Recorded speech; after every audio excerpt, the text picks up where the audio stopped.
या राजकीय बातम्यानंतर आता एक ब्रेकिंग न्यूज समोर येते। रेल्वे संदर्भातली मध्य रेल्वेची वाहतूक विस्कळीत झाली आहे, तर वाशिंद आणि कसारा या मार्गादरम्यान लोकल सध्या बंद आहेत। ओव्हरहेड वायरच्या बिघाडामुळे मार्गिका बंद ठेवण्यात आली आहे, तर कसारा आणि आसनगावला जाणाऱ्या प्रवाशांचे यामुळे प्रचंड हाल होत आहेत।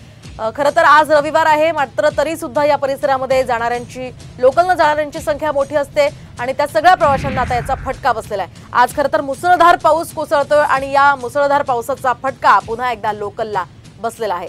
या संदर्भात आपण अधिक माहिती जाणून घेऊयात आमचे प्रतिनिधी मयूर राणे यांच्याकडून। मयूर, काय सांगाल? या ठिकाणी वाशिंद आणि कसारा मार्गादरम्यानच्या लोकल बंद असल्याची माहिती आहे, काय सध्या परिस्थिती आहे? प्रवासी कसे हाल होतात?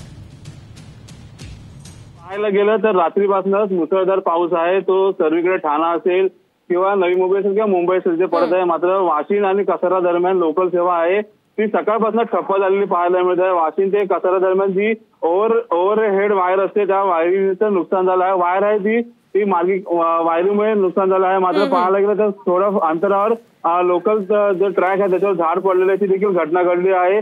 मात्र सुट्टी दरम्यान जे कसारा आणि आसनगाव जाणारे नागरिकांचे आहेत ते हाल होत आहेत। आज रविवार असला तरी अनेक नागरिक पावसात फिरण्यासाठी निघाले होते, मात्र या जी लोकल आहे ती बंद झाल्यामुळे त्या नागरिकांचे हाल आपल्याला पाहायला मिळत आहे। अगदी नक्कीच धन्यवाद मयूर दिलेल्या या सविस्तर माहितीसाठी।